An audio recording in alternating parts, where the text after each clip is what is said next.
as we open this virtual space, let's connect and be present with each other. Let's get to know each other with kindness and gentleness.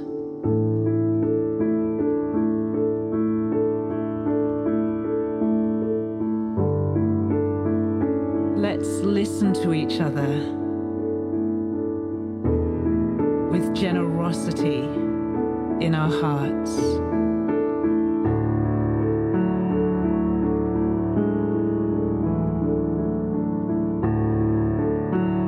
Let's learn from each other with curiosity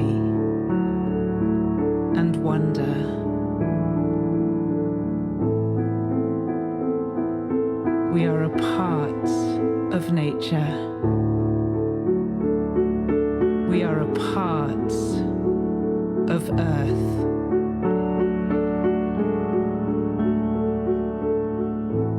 We are a part of life.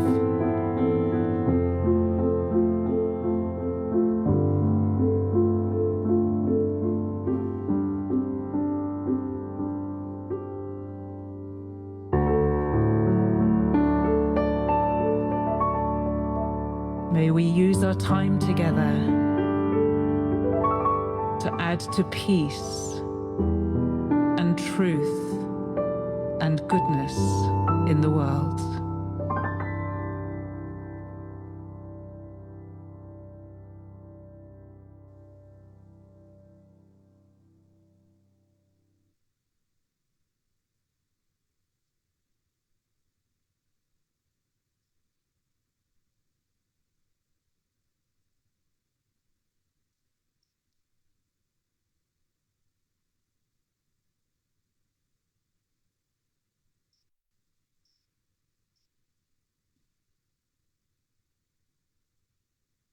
Well, good morning, good afternoon, good evening, wherever you are in the world. To all those of you joining us live and all who may watch the recording, welcome to Peace Week. Peace Week 2023 began September 16th and runs through the 23rd, embracing the International Day of Peace, which is celebrated globally tomorrow on September 21st. Peace Week also represents the closing arc of the 99 days of peace through unity. The 99-day journey to Peace Week began in June with World Unity Week and has included many stops along the way as we are holding a shared purpose of peace through unity toward a thriving world for all of life. This entire event is co-produced by our good friends at Unity Earth and the Sign Network, and I just want to call out Ben Bowler, Irina Morrison, and John and Summer Joy Raymer, good friends of mine, along with a host of other organizations and individuals lending their talents and gifts to co-create an inspirational, impactful, and powerful event. I'm Liz Williams. I'm the founder of Awe Partners and an emissary of the rise of the divine feminine on the planet. And I'm here with my dear friend and collaborator, Anne Baring. Anne is a Jungian analyst, author and co-author of 8 books, and her magnum opus is The Dream of the Cosmos, A Quest for the Soul. And this past July, she published Messages from a Transcendent Dimension, which are the channeled messages that her mother received from 1943 to 1965. And we'll hear more about that today. And we're also joined by my dear friends and founders of Mary Magdalene School in 𝐉𝐨𝐢, France, Anna Vanickova and Petra Brussen.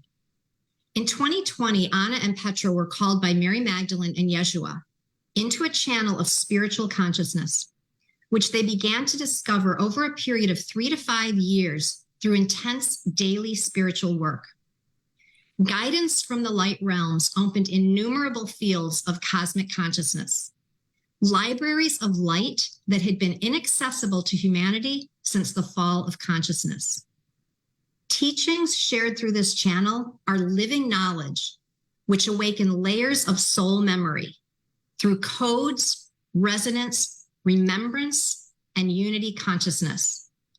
They are deeply supportive to humanity as tools to anchor in the higher new earth consciousness.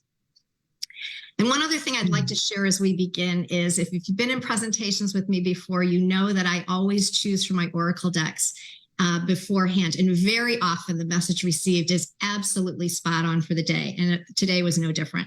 So I want to share just briefly from, first of all, my oracle deck, The Divine Feminine by Megan Watterson. The first card I chose was the Shekhinah.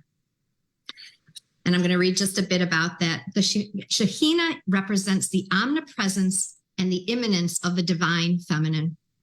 The word Shekhinah in Hebrew means to settle, to inhabit, or to dwell.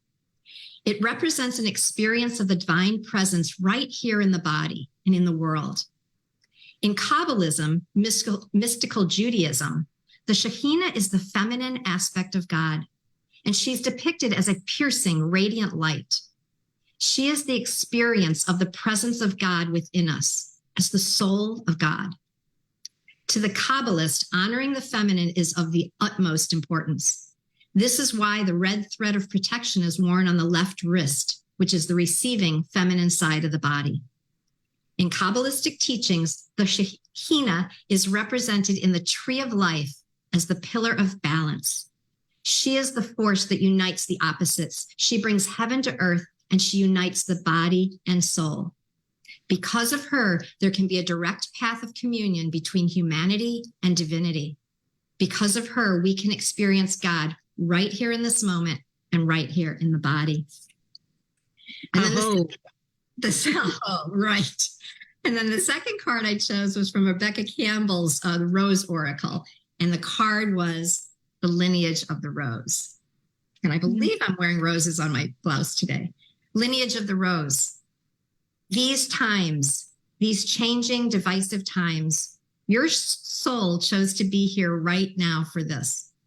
You're part of a collective team led by the goddess, by the mother of us all, to reweave the thread of the rose back into the tapestry of humanity, to make spaces where all people feel cherished and safe, to heal and be healed from the destructive patterns of patriarchy, to be part of the return of the goddess to the earth. If you've been doubting your path, you're being called to look within and trust the whispers and weavings from caverns deep.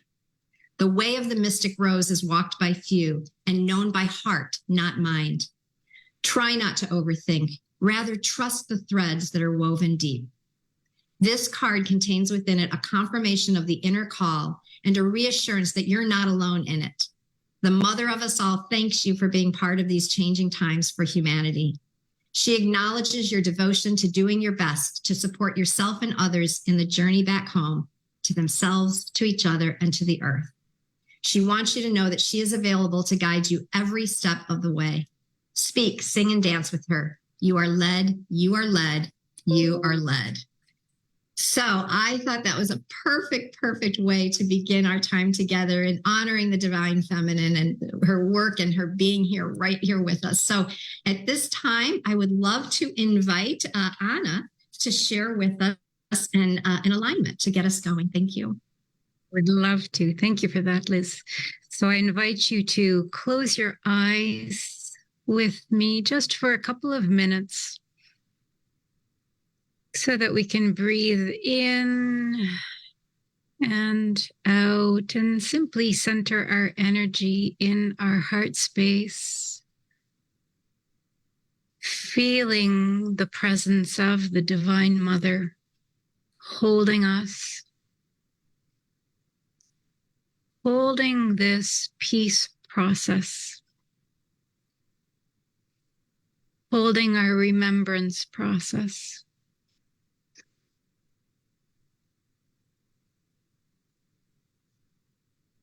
I invite you to move, if you can, to a place in yourself that has great stillness, a sacred space within yourself, within your heart.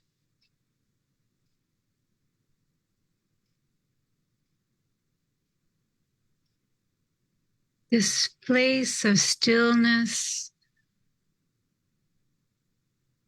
that is always filled with the love of the Divine Mother. It is within each and every one of us.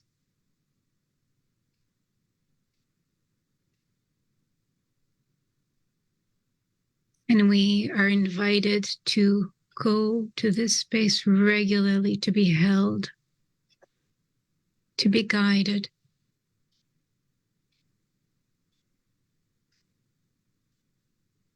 The sacred space of the heart through which all of us are connected.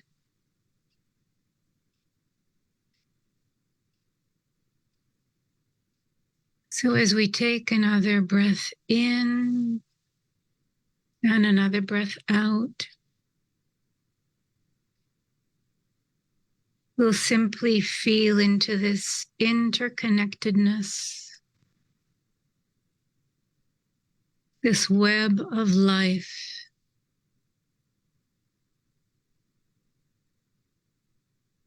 Through which we are all one.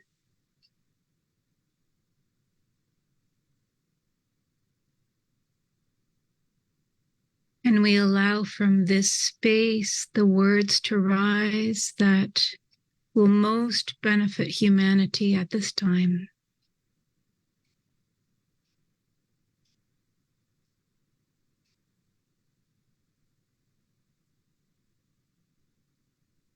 So we'll take one more deep breath in and out, and then I slowly invite you to open your eyes again.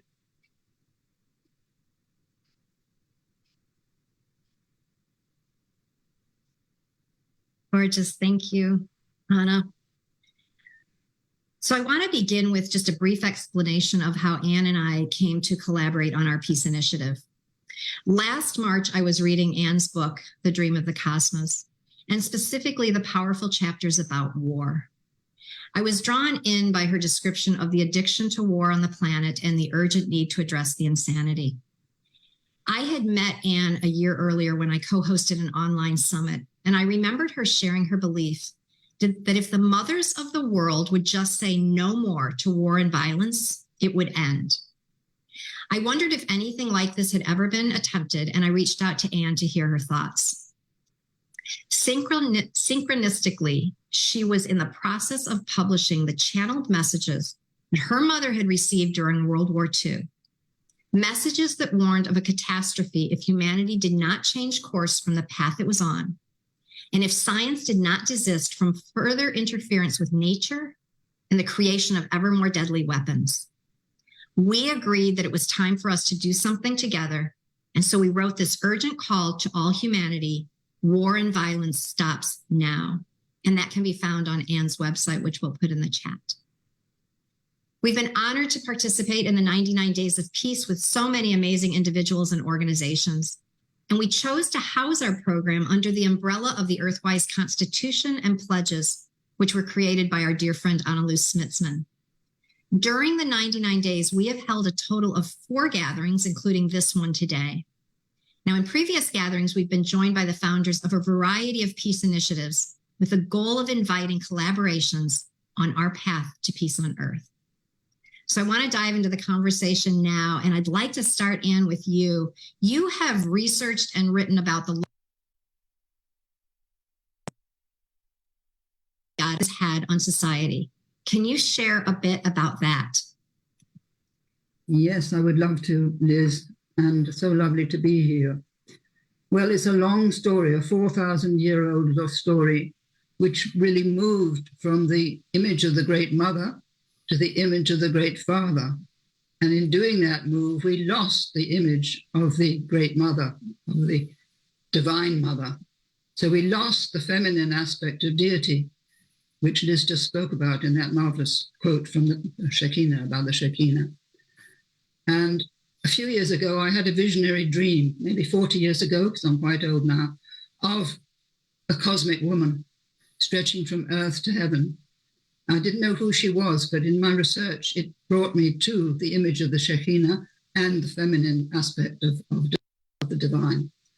So really, we have to had many indoctrinations which really had given us a false image of reality, both from religion and from science, because we haven't really been told where we've come from, who we are, why we're here on this planet, or where we go when we die. And those are the four great questions which really hang over us and have never been addressed or answered by either science or religion.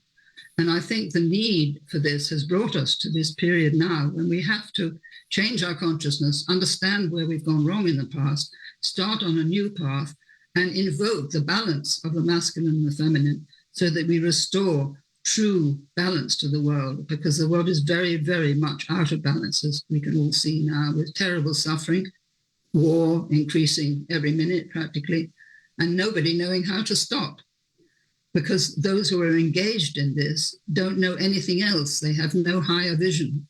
They have no understanding that we are part of the divine, that each one of us is an atom in the body of God, if you like, or the body of Goddess. And so we have to really reconstruct our image of reality. And what's happening now is we're really reconnecting with the cosmos, reconnecting with nature, because we've been right off the path for a very long time, for these 4,000 years. So it will take some effort to really raise our consciousness to a new level of understanding where we know that we are part of the divinity that we've been worshipping for 4,000 years or more. And this is such a huge step forward, because we've been programmed to think that we're separate from the divine and that we're separate from nature. And this has been the huge mistake that has been made by the patriarchal religions, because in focusing on the transcendent image of God, they cut the umbilical cord with nature. So nature was discarded as something really of no value. And now we're even told we're separate in our consciousness from nature. Whereas all the shamanic cultures have told us that we're actually an intrinsic part of nature. We used to be able to speak to the trees, to the flowers, to the water, to the mountains, to the sky. And we've lost that extraordinary ability, but it can be recovered. And it is being recovered now with the help of the indigenous people. And I think that there are many, many people now working to raise the consciousness of humanity, which is absolutely marvelous. But part of it, the essential part, is to bring back the awareness of the divine feminine as the balance to the overemphasis on the divine masculine, if you like, or on the masculine principle in general. And I think that because of the myth of the fall, which came in with Judaism and then passed to Christianity, we were given the wrong image, because we were given an image of ourselves as separate from the divine, exiled to the earth as a punishment. And this gave us such a sense of being abandoned, really, that we compensated by the will to power. And this is where the whole will to power syndrome has come from, our sense of being abandoned, our sense of not knowing what we're doing here, why we're here, and really alienating people from each other because they didn't understand anything about why they were here or who they were. It's quite understandable how this situation could come into being, but it can be changed now, I think, with the insight and the knowledge we have from quantum physics, which is opening up a whole new area for understanding our connection to each other, our connection to the divine ground. They might not call it the divine ground, but I do call it that. And to the whole complex of reality that we have always been part of. We are immortal beings. We are beings of light and beings of love. And that is something that we need to learn and to know and to take deep into our heart, that Anna was talking about, deep into the center of ourselves, so that it becomes a reality lived every day, the way we live our lives, the way we enact our relationships with other people, the way we really speak and giving out love to people instead of fear, because fear has been the great enemy all the way through. If we don't know what we're doing here, or who we are, or where we're going, the outcome is to be afraid. And that fear coming from the survival instincts has driven the path that we've taken over the last 4,000 to 5,000 years. And really, we need to get off that path as quickly as we can, which is being done with the help of the great initiative of what we're taking part in today, and thousands of people all over the planet working together to do what they can in the way they're being guided to do, I'm sure, the way we've been guided to come together and to speak the way we are. So I think that I've covered everything that's necessary, except to bring in the publication of the Gospel of Mary Magdalene in 2010, which was an enormous step forward because it had been lost for 2,000 years pretty well, although it had been carefully guarded by a secluded community in France. But the release of that gospel with the realization that Mary Magdalene was married to Yeshua, or Jesus, that she was a co-teacher with him, this could change the whole understanding of the Christianity that we've inherited over the last 2,000 years. If we could see it through this different perspective of the human soul coming to raise its consciousness in the truly dreadful times in which Yeshua lived with the Roman Empire all around, we are confronted again with this great empire of different powers in the world, exactly the same situation that he was confronted to. But where many of us together today, we can speak from our hearts that this old pattern has to change. And with the help of Mary Magdalene and Yeshua and all the saints and archangels and angels who are with us, who have also been forgotten, we don't speak of them today, but they're all around us, we can do this. We really can do it. So I think probably I've said enough. And thank you very much, Liz, for inviting me to be here. Oh, absolutely, Anne. And you never say enough. I can listen to you always. So it's always such a blessing to have you in our presence.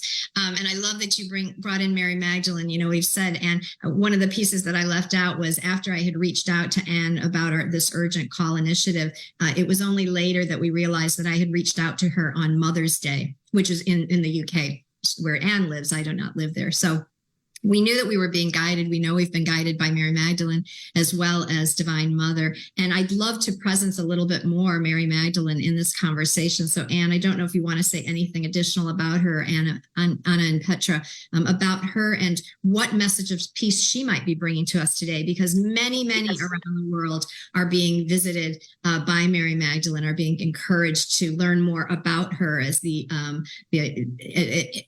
role that she played, the pivotal role that she played in Yeshua's teaching. So any thoughts, anything else that'd like to be shared about that? Well, I think I'll hand over to Anna here. Would you like to start, Petra? Would you like to address that? Yeah, I think it's beautiful, Anne, how you brought Mary Magdalene into the conversation. I mean, it's pretty clear, I think, that she's very close to our hearts. As we heard her call and came into this incredible work of service where we are in, and it's beautiful. She's an incredible symbol also for those who know her of the rising feminine. There's many examples, I believe, in the world from different great examples, but for us, she came in as an example that was really dishonored for so long. And is being brought back in what we feel is very truthful. And she's guiding us in a way into the area of living in peace for all of humanity through a process of remembering, as you said, Anne, our unity, our connection with all of life, no matter what it is on the earth. And at the same time, she's always guiding us in our remembrance of our multidimensionality. So, which brings in an incredible, powerful being in ourselves, a remembering of an incredible power that comes from the heart that is actually capable of creating a whole new world, and a world in harmony and peace. And that's what we're here for. And she's sometimes stretching Anna and me with the teachings she's bringing to us. And we listen as best to our possibilities to what it is that she's bringing. And she's always in a space of understanding and coming in through resonance, which she's also explaining to us is the new way of talking to each other. And when we came into this field of this beautiful initiative, and thank you that we are allowed here to share also with all of you, I was just watching at all of the faces that are here involved in this project, calling an urgent call to humanity. And I feel like, all of us beautiful beings here attending and listening to this have heard that call, even coming into the earth realms, being born in this exciting time. And I mean, we all said yes. And I mean, it's not always the easiest path, but the generations that live now have really said yes to that. And I feel such a gratitude to be in this field of resonance. And I think if we can feel the resonance of gratitude that we've come together, it makes my heart sing, and I hope it makes all of our hearts sing. And we need that also at times to stay strong and centered. Yeah. So, Mary McLennan is a leading guide for us, as many others, but she's really very special for us. And I'm glad she's here. Yeah. Me too. Anna, do you want to comment on that as well? Well, I would like to talk a little bit about the fact of the very special moment that we're in, because we're actually very much in the change of eras, and everything that's not compatible with peace is actually coming up to the surface to be examined, because the prayer, not our own individual prayer only, but the prayer of the cosmos, is to come back into peace. So we're evolutionarily moving into the golden era of peace. It's much larger than just a few of us. It's really the end of a cosmic cycle, which in Indian cosmology is called the Kali Yuga. And we're moving into a new Yuga, the anticipated golden era of peace. So we are actually in this major spiritual rite of passage. And I think that this is one thing that we need to understand when the going gets bumpy, which it is. We are really shifting from this victim, perpetrator, savior paradigm that we've been in for so long to a paradigm of understanding that we are the center of the creation of our own individual and collective creation hologram. So we're in the process of learning, remembering. We really feel it's a remembering process to take all of our power back from the outer world, to dissolve all of these false and limiting narratives that we've been programmed with by outer sources, and to come back to the voice of our soul, to bring our gifts back into our creation, because that's what we're here for. We're really here to walk the path of our soul, to bring peace to earth. Gorgeous. So that path, as you said, has been very bumpy. Not only externally, what we see when we look out, or God forbid, listen to the news, but the inner path, this healing that we're being invited to. Identifying all those thoughts and behaviors that are holding us back from expressing our true and authentic self, our magnificence, and our divinity. What is it, do you believe, that gets in the way of that?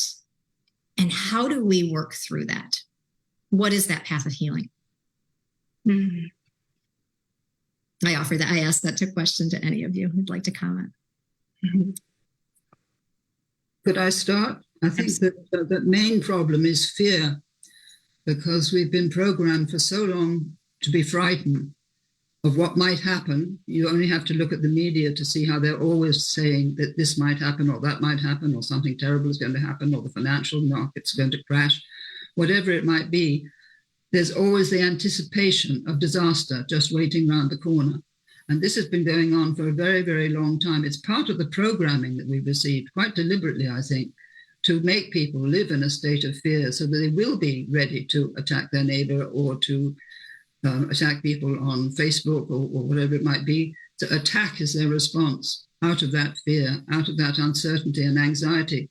But if we knew who we are, if we knew that we're part of the divinity of the whole cosmos, if we knew that we had a tremendous evolutionary responsibility to wake up and serve this wonderful planet and save it from our ancient predatory habits, I think this would bring people together, because there would be no need for differences of creed or religion or gender or whatever. We would all be together in this great work, the alchemical great work, which is all about changing human consciousness, bringing you from the negredo, the dark state, into the enlightened, the rubedo state. So we are all engaged in this, whether we know it or not. And I think that that is really wonderful. So, and fear of death has been one of the major, major problems right the way through, and it still is, because people don't know that they don't die when their physical body dies. They think they've been conditioned by scientific materialism to believe that death is the end of consciousness. This is not true. And if people knew that, they would have much more trust in the continuation of their life. They wouldn't be so frightened and so angry and so bitter about having to leave this life before they may have finished their work here, or to leave all their dear ones that they think they'll never see again. It has been incredible suffering has been created by fear of death. So that would be one of the things that we would need to overcome in this new phase, would fade away, and we realize that there is no division really between this life and the life beyond. We simply go through a door, we move into another dimension, but we don't die in the physical sense. So that is really the first revelation is that we belong to the divinity of the whole. The second is that we don't die and we move on into this other spheres and come back. We've lived many thousands of lives probably on this planet. We've come to love it, many of us. And it's precious to us. And so I think we need to hang on to that. So I think that I probably said enough, but I would have stressed the importance of the fear element in what has led us into this present situation. Yeah, I think it requires an incredible discernment at this time, and discernment's capacity for all of us to really investigate in ourselves where we give our power away to outer stories. I mean, you mentioned briefly the media. Where are we hooked into stories that are not ours? There is really an inner work to happen there for many of us to come back to our own stories and listen in the deep silence of our own hearts to what the story is that is true for us.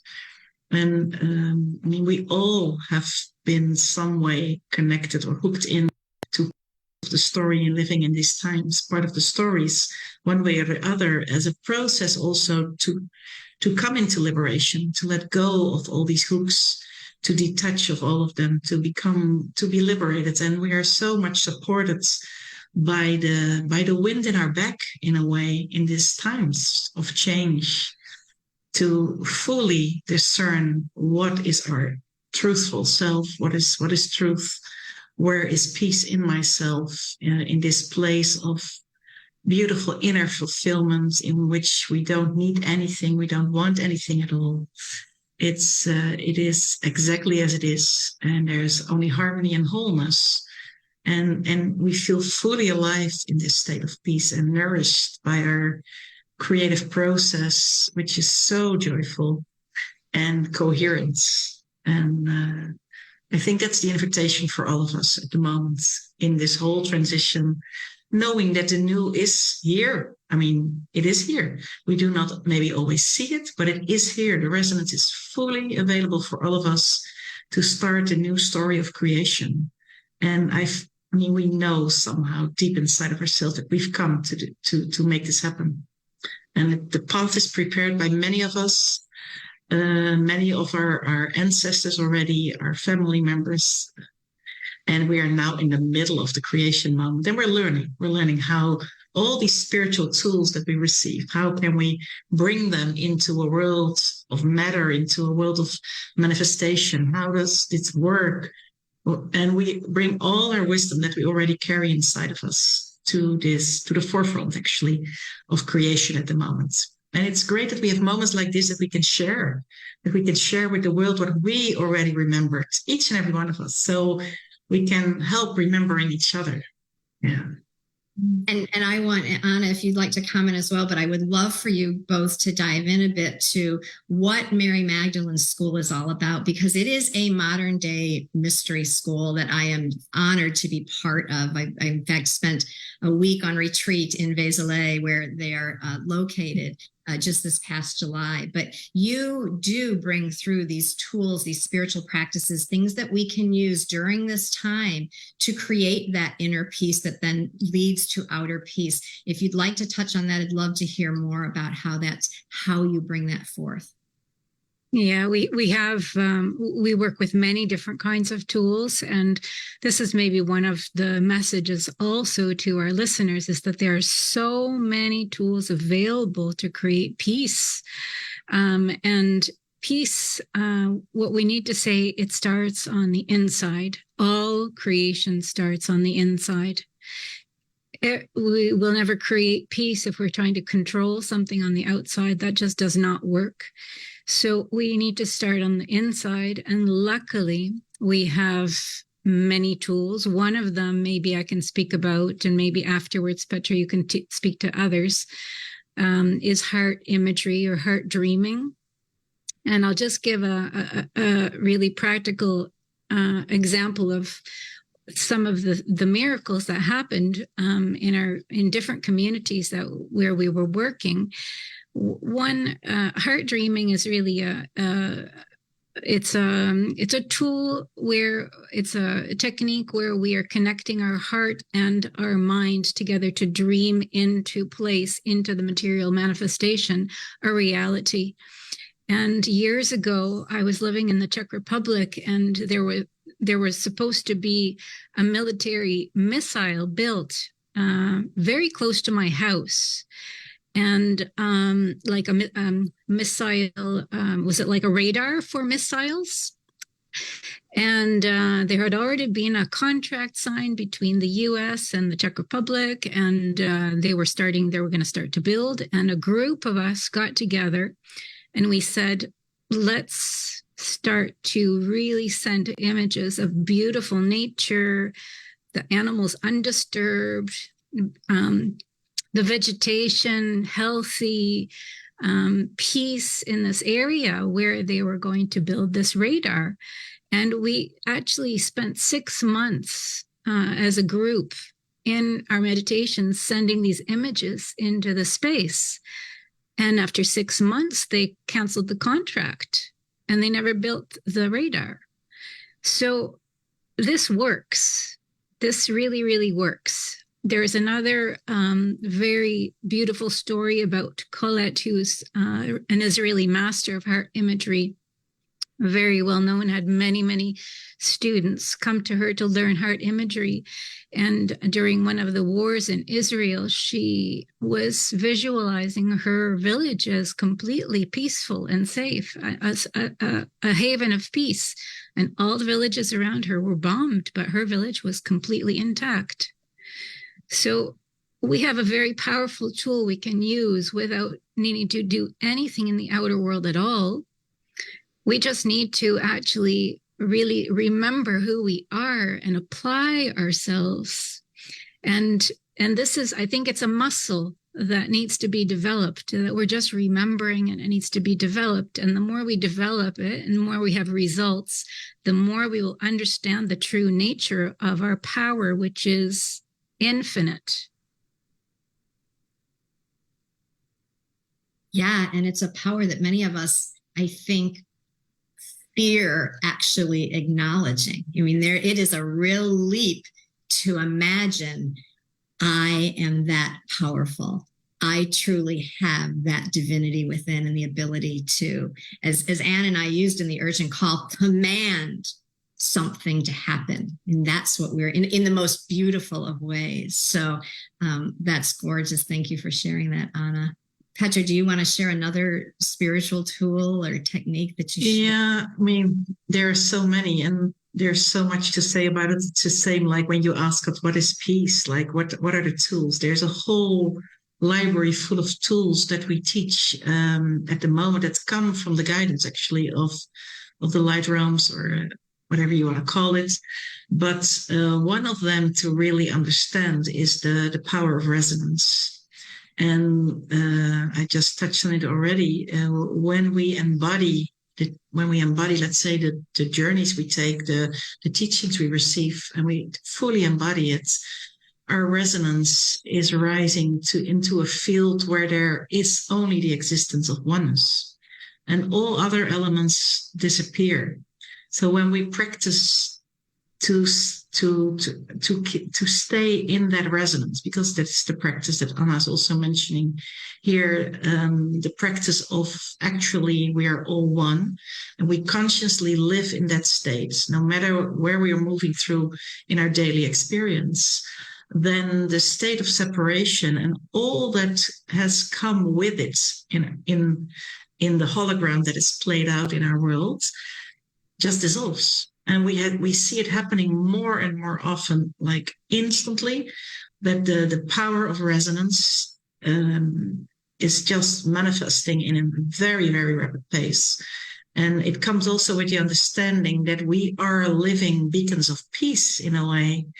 And if that is what we hold every day in our own practice and in our inner world, to stay centered in that space and examine every ripple that might rise, move through it, examine it, and work with it in the inner realms to dissolve it. And there's too many tools to talk about right now, but there are tools to dissolve it energetically.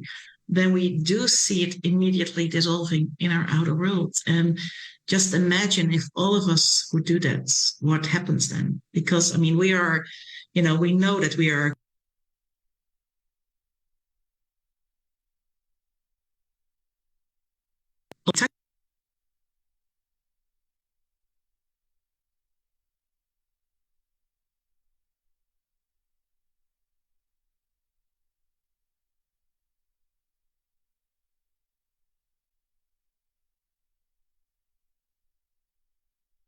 but others are it's like an action actually that we all yeah. So it's beautiful that it works like that, and it makes us also very powerful. That is also where the power comes in, what we can do. So I mean, this is just one of the tools. There are very specific tools also that come with the mystery school teachings that are given by the light realms, working with geometries, working with codes, understanding how our body functions, our multidimensional body, how it functions, how we can bring it into a service, into peace, because that's the highest state we are all actually in at the moment, and wanted to see in every corner of this world. There is one other element that I would like to bring in, and that is about the understanding of the principle of duality, which is a kind of a tool, because there comes practice with it, but we are really invited to understand that the duality, the polarity, actually is been given as a tool for creation. And there is so much to understand that we have only understood being totally in the veil and being in a state of I don't know, dream state. That's duality or polarity are two forces against each other. While we know we need to understand through the guidance we received how much polarity will lead to creation when the two really come together and they start to merge, understanding that they come from one central theme, and then understand that from this duality theme there is this midpoint where creation happens, and that's also where the Trinity comes in. The third comes in this midpoint. And there's a whole practice with that we need to go through inside of ourselves to also have the direct experience of the Trinity in ourselves. So I'm just touching on a few things. I mean, time is precious in these moments that we talk here, but those are a few elements that we're touching on in the moment that we see are very critical to create a new world altogether. Yeah. So a couple of things I want to touch on, and the first is particularly the first two tools that you suggest. They're free. This is something that's so important, that this is not something that costs a lot of money for us to do. So that's certainly not an impediment. They are available to us now. So that's first. Second, the power that happens when we do this in community or in circle. So we begin with ourselves and with that inner peace. But when we come together, as you said, create that resonant field and create from there, it's just exponential what we're capable of and why impactful. And so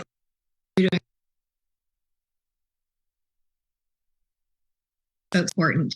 But I'd love to just, before we move from and go into our guided meditation, this talk about this duality that we live in, and yet there is a third way or a middle path, I've heard it described as. So there is, rather than looking at it as the black and white or either or, there is the both and, there is a third way. And this is really what I see as how we create that new earth. Once, the inner peace leads to outer peace, but there's a third way to create specifically, perhaps the new systems, the new foundations that we'll be using in the new earth. Would any of you like to comment on what you see as this trinity, this third path, this middle path? A little bit more about that. I would love to. The way that I see it is that we are in a realm where we're inhabiting many, many different kinds of fields of consciousness. And the consciousness right now with the veil is that when there is difference, then there's conflict. Or we have very often we have conflict.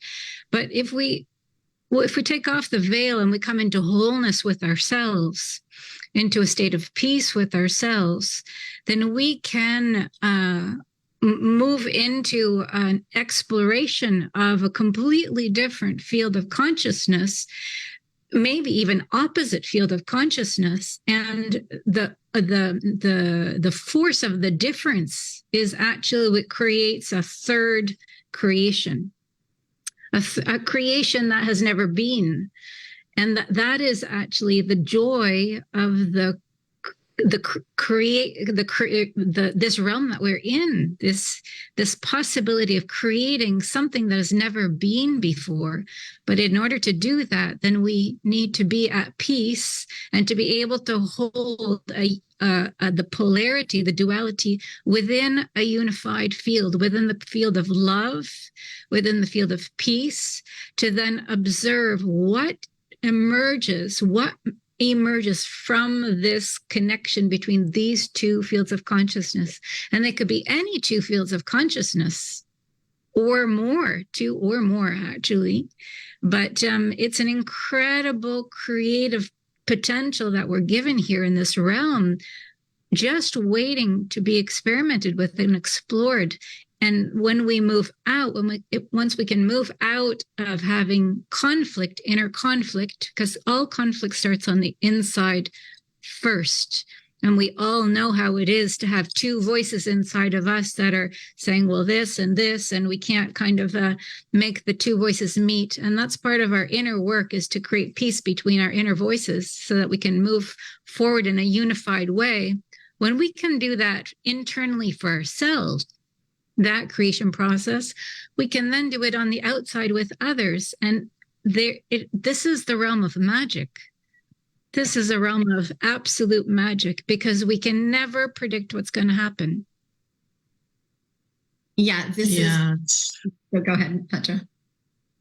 Yeah, I wanted to add to that, when these two come together and the third rises, we always say, just move into what you're ready to create without any attachment, so that the great mystery can just be present and we surrender to what is there, which is in another way of saying us to keep our, let's say, our lower mind out of the way, and to accept, and which is also a feminine principle, like we spoke about it, that we accept that the birth can happen in its most natural way. So, and that's a practice, because when you are in a great desire also for a world in peace, you really want to go and you want to make it happen. And that's a wonderful drive inside of ourselves. And yet we feel the practice is also to be fully present inside of ourselves, and then be fully there to allow these worlds to merge, and then surrender and trust the great mystery, the divine source, that the third will come exactly in the way that it's supposed to be. And there's a whole practice there that comes also with humility, and in a way bowing to the great mystery. We do our best here as human beings, and yet we know only what we can what we can access, yeah? And we all feel that there's a greater source at play, which is also us. And yet there's so much more there. And that comes for me with an incredible honor and bowing for this source, the Spirit, the Holy Spirit, whatever names we give it in our own cultures. There's so many words for it. Yeah. You spoke earlier, Liz, you asked the question about what are the thoughts and behavior patterns that could get in the way of building this peace. And Petra just touched on it, that actually the lower mind needs to actually function, be in its place, and not take over the whole show. And it really needs to be in service to the higher, to the unlimited consciousness that exists in the universe. And this can be really difficult for people who have grown up in the Occidental world, because we're trained to think with the lower mind. We're not trained to think with the higher mind of God, with this higher mind of source. So when we put it in its rightful position, this lower mind can then be in service to this vast, absolutely enormous, complex mind that the lower mind will never understand. I mean, we just have to kind of come to terms with the fact that it's never going to understand it because it's so vast. So we need to train the lower mind, and knowing that it's limited. It has its place, but it's limited, and it cannot have a full picture. And most definitely, it's not the lower mind that is going to create magic and miracles in our lives and new possibilities. That's not where it's going to come from. No, and I'm just so thrilled that we are presencing not only peace consciousness, but miracle consciousness, this whole realm of magic and miracles that is accessible now. So I'm so thrilled at the hopeful message that's coming through here. And Anne, I'm going to circle back to you, but I think first we'll do this guided meditation. We are just watching the time here, and we're absolutely happy to leave some time for Q&A if there are any questions. So please go ahead and share those or be ready. We'd love to pull you in about 10 minutes. But let's go ahead and do our guided meditation, and then we'll wrap up with Q&A and some final thoughts.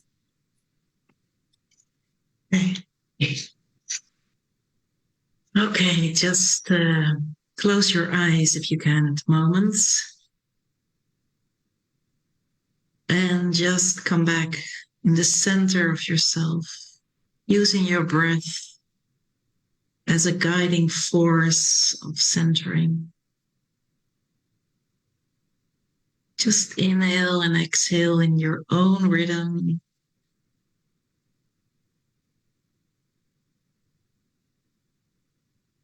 Just follow the flow. There's nothing to do, nothing to interfere. The breath that is always there.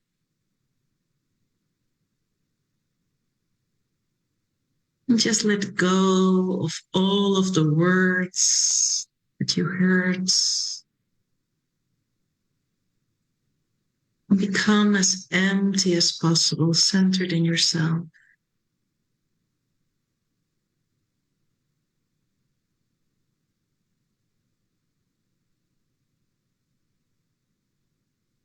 And if there's still thoughts rising, just look at them like clouds in the sky as they're moving away from your fields.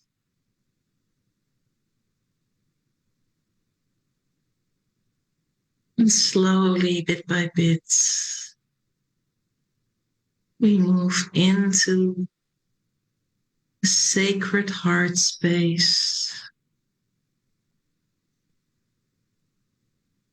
You know exactly where this is, into this place and into this space where there is infinity.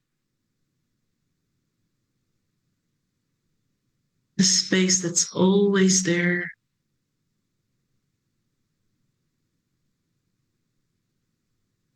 A space where you meet the pure you.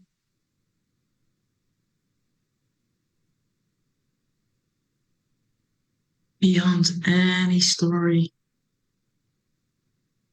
Just move there deeper and deeper.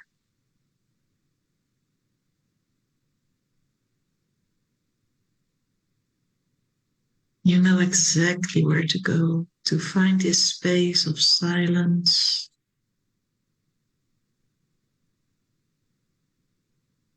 of stillness, deep, deep silence.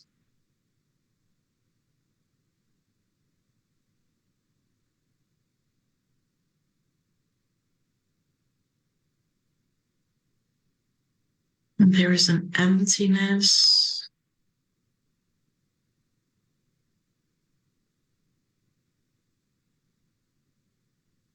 a spaciousness,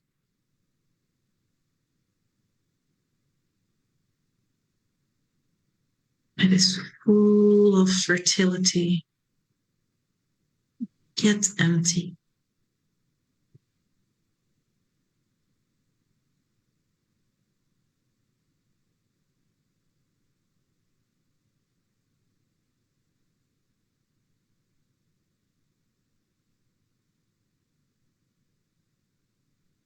And from this space of inner silence and unity, we connect with the web of life,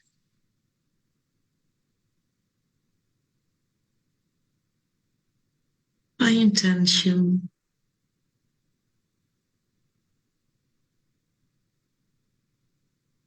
the web of creation,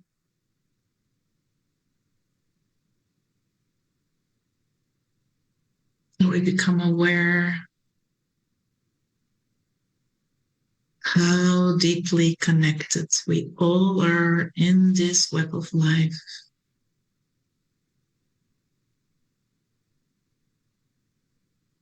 Holding each other in this web of life.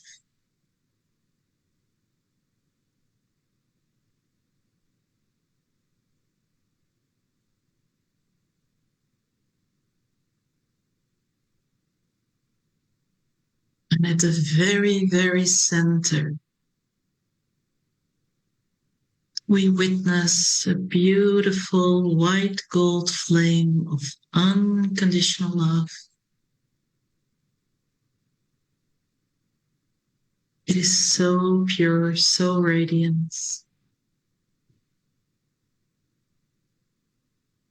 It's pure consciousness.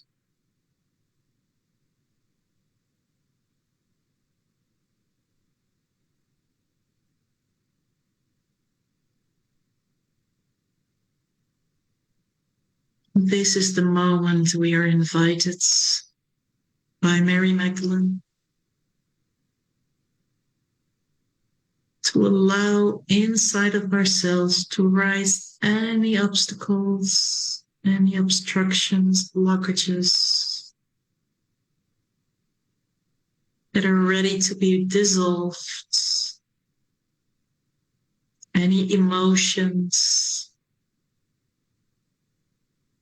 anything that contracts you, to let it rise, to observe it as an observer,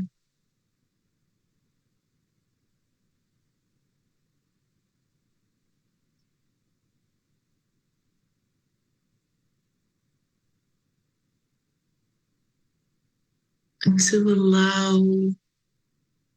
the inner flame of unconditional love inside of you to be with this element inside of you that is ready to be released. Just bring them together and allow the divine force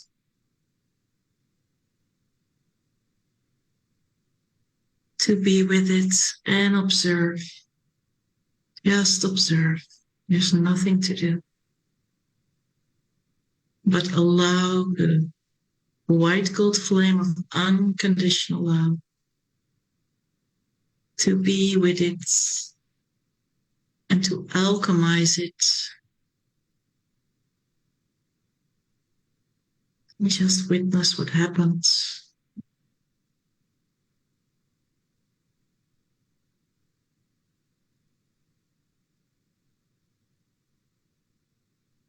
All is well.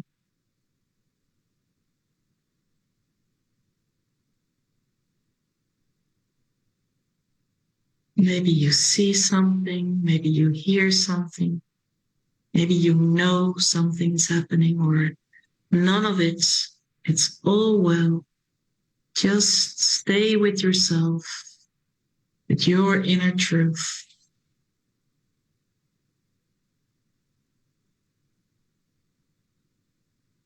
Allow in this beautiful field of connection to let all the blockages dissolve easily, effortlessly.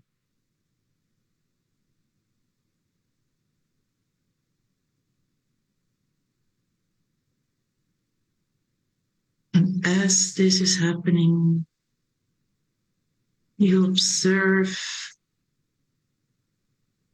a space of liberation, spaciousness,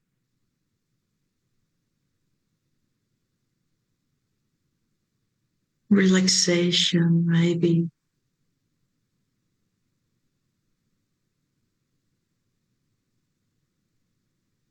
Just surrender to whatever is here now. It is as it is. And all is well in this field of unconditional love.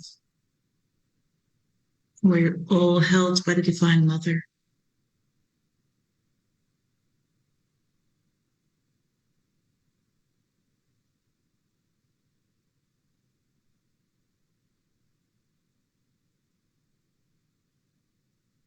And as this process continues inside of ourselves, we can come back to it anytime. We take a moment to express our gratitude for all the precious moments in our life we are invited to heal ourselves into wholeness,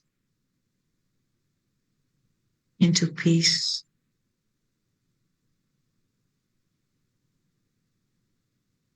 As we remember more and more every day that peace is our most natural state of being.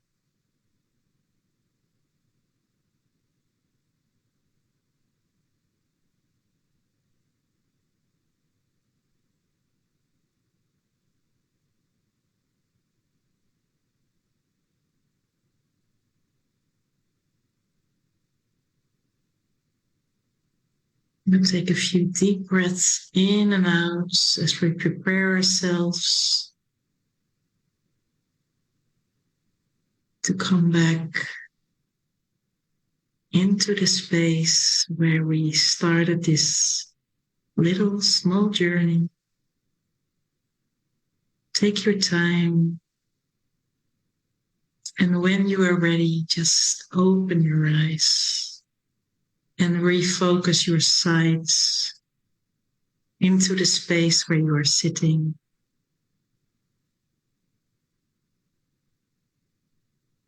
While the process will continue inside of your heart space on its own.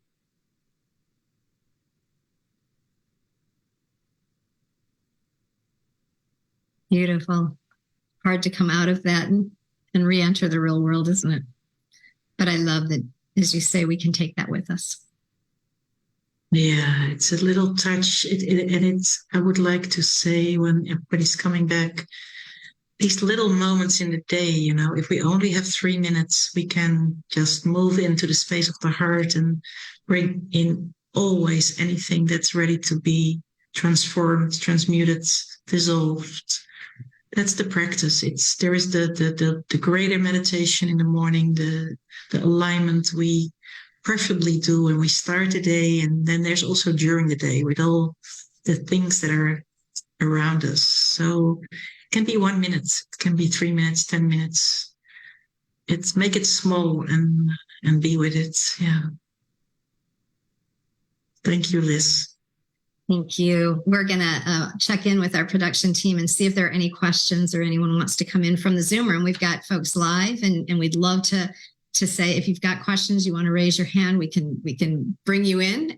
So we'll open that up. But while we're waiting just to see on that, Anne, I would love you to touch on, if you'd like, you are in the process of publishing a new book about the Holy Spirit.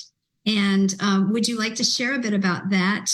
Unmute and share about that. As I mentioned also, Anne published in July her Messages from a Transcendent Realm, which are these channeled messages that her mother received for 25 years. It is fascinating. It is prophetic.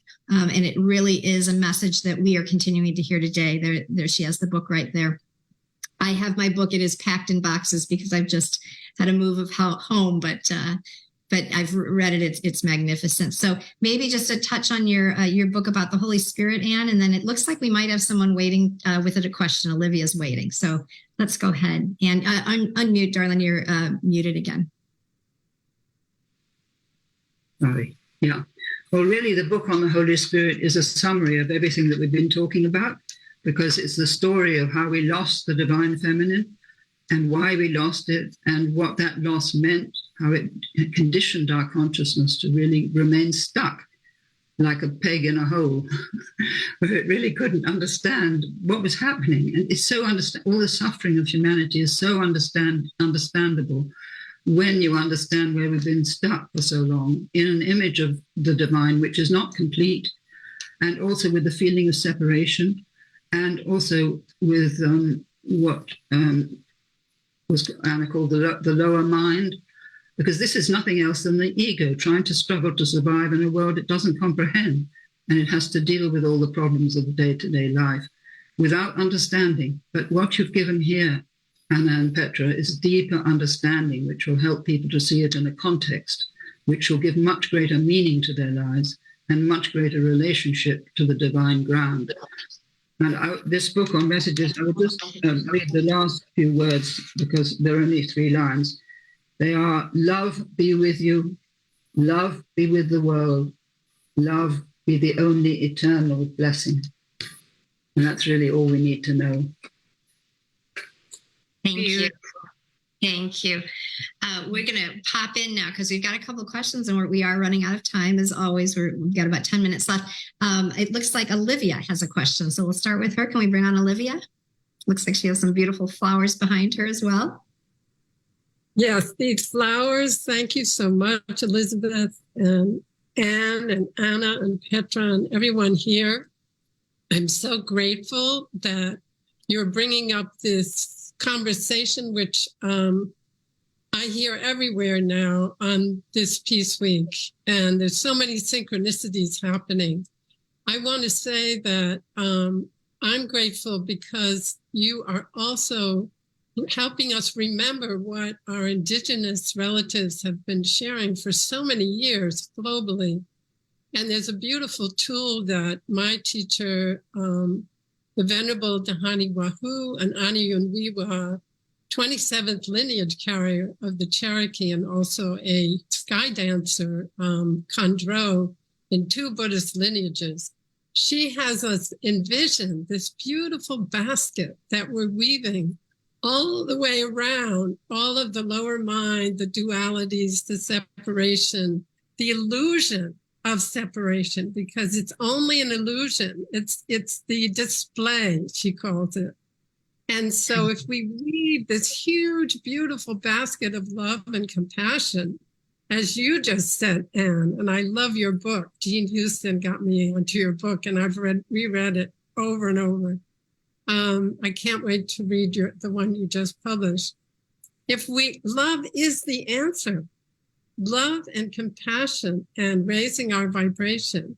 So thank you. And I hope that this is another tool if people want to envision and dream the dream. We are the dreamers. We are creating our reality. Thank you so much. I'm so grateful to be here. thank you for all the work you're doing. Oh.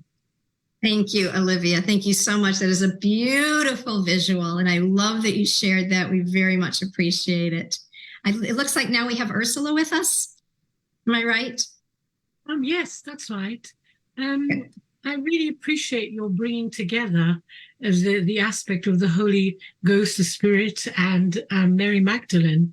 And in that light of, what is it that needs to be got rid of, I'm still sitting with the reality of the last 2,000 years, where we now have over 3 billion people devoted to some Christian devotion, and yet there's still hanging over everybody the threat of excommunication.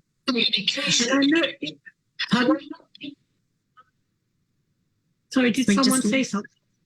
Sorry, Ursula, we just lost you. We heard the threat of excommunication, and then we didn't hear the question. Oh, yeah. So I'm wondering, in terms of looking at it from a spiritual platform, that is a fear that every child takes its first breath underneath that kind of fear, which is unseen and unspoken of. And I'm just wondering, in the light of what you were saying with Mary Magdalene and the practices you have, is there something that can be done in the unseen, to try and influence so that that would be dissolved? Because I can't see the reason for retaining that kind of threat over the whole of humanity, because I believe it really does stop people from feeling the unity between us, whether Islam or Christian or Catholic, or, it's like it's there behind the scenes. So that was my question. Thank you, Ursula. Who would like to address that? I'd love to address that. I think that the kind of the very obvious answer for me to that is that there is no institution that has any power over us unless we allow it to. We are actually our own spiritual masters. And unfortunately, within the religions, there's been a lot of distortion, and I think that that's been widely recognized too. So the way to work through this is really to process our own fears about not being part of a group. And you spoke earlier to the fact that our greatest fear is death, but actually I've heard from some psychologists that that actually our greater fear than death is to not be part of a group. And being part of a religious group is one of those groups. So a big fear is to not be part of that anymore. However, when we follow our authentic voice, our inner authentic voice and our own inner path, and we are able to transcend that fear, move through that fear, we will find that we find a whole new community of people who accept us exactly as we are, without us needing to be anything else but that. So this is the beautiful side. This is the beautiful place where we arrive. But we do need to be able to process the fear, to be able to move out of that limitation, out of a structure that creates fear, into relationships that build love. And why these community and circles are so important, as we were saying. And so we certainly do invite you to join. If you don't have one, find one, contact us, but join a community, join a circle where you are accepted authentically, exactly the way you are. And now we have Juliet with us, I believe. Yes, thank you very much. This has been a beautiful session. Thank you so much. And it really feels like the culmination of not only, of the 99 days of the World Unity Week into the 99 days, and now really blooming in this time. And I've had, just from many sessions, it really feels like the divine feminine is being birthed into a new archetype. And I've been kind of given the name of Paxier, to replace the old warrior goddesses that were in duality, that were fighting against. But this new one, the divine feminine, which is not a gender, it's not at all attached to a gender, but it's the divine feminine as it comes down through both male and female. And the way you spoke about that, what you've been speaking about is just confirming all of this too. So thank you so much for your work. I had a question, and that was just, it's been something mulling in my mind. I have a friend who's Icelandic, and she was part of a movement in the 1980s to change the system about women in Iceland.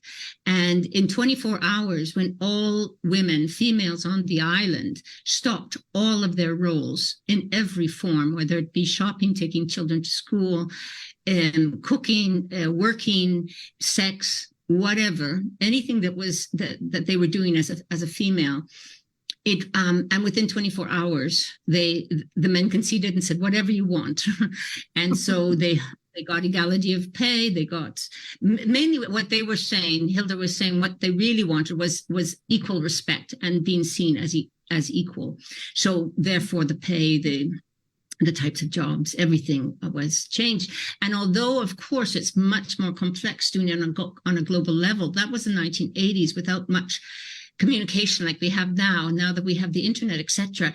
Maybe it's a challenge. Could we, particularly the Western women who are free and are not going to be threatened at the thought of doing something like that, is there any way we could start to gather and start to network to be able to do something like that? Just to Anne, I'm putting that forth as maybe a possibility. I leave it like that. Thank you so much. Thank you. Yeah, Anne, I know you want to speak to this. We've had these conversations already with regards to our urgent call. So please, Anne, share. I think, am I muted or not? No, you're good. I think we're being guided. And I think this idea has come up at the right moment. And this thing today that we're meeting in also has come up at the right moment. It will move with its own momentum if we just allow it to, and if we ask for help. And like this person who just spoke, it's there in the air, it's in the zeitgeist. This is the moment for unifying, if possible, all the women on the planet to say, enough is enough. We don't want any more sacrificial rituals. We don't want to lose our sons, husbands, fathers, partners, whatever, in any more wars. This has to stop. It's an old pattern, which has been really an addiction and a psychosis. And we need to recognize it as such and let it go. And I think this may be the moment when this can be done, even though there are wars all over the planet, more to come. Just read Azerbaijan today and terrible things in Sudan.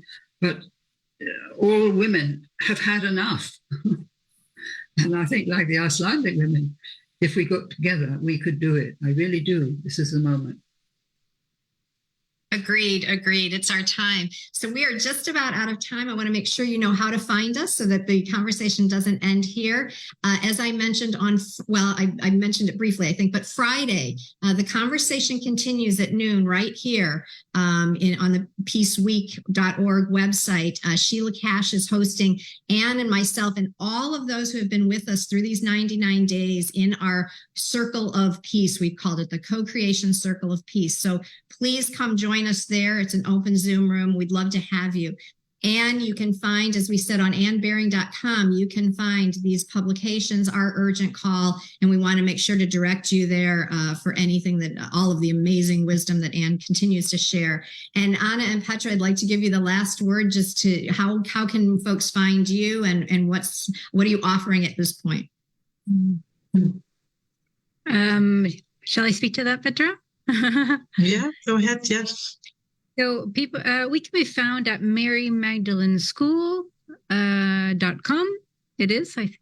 And we have, for anybody that is seeing us for the first time, we have also a book. I don't know. It's hard to maybe see. Here it is, possibly Mary Magdalene's Great Passage. It's kind of, there we go. And we are also going to be starting a program, actually, that's being led by Mary Magdalene, who has asked us to go to Cyprus to bring back into the world her teachings that she had there with her students over a period of 11 years. They met there regularly. in the summer months, and she taught, and the consciousness had to be closed because it was dangerous to keep it open, and we've been asked to go there and to retrieve this consciousness and bring it back into the world. So we have a program to bring people along with us on that journey of peace, which starts on Monday. That can be found on our website as well. And if people are interested, we're really happy if you want to subscribe to our newsletter, because we have programs upcoming, lots of upcoming programs. We have a membership program and many other things. So we'd be really happy to see you with us. Perfect. Anne, do you want to say one last thing before we pop off in 40 seconds? No, I don't think I have any more to say. Thank you. All right, wonderful. Well, we'll be saying more on Friday. Please, as we are just in the midst of Peace Week, so much more happening. So be sure to check out the website, peaceweek.org. Find other things that you're drawn to. Join. We need you all. We need everyone stepping up. Now is our time together. So sending peace and blessings to all of you. Thank you for being with us. Much love. Thank you. Thank you. Namaste. Namaste.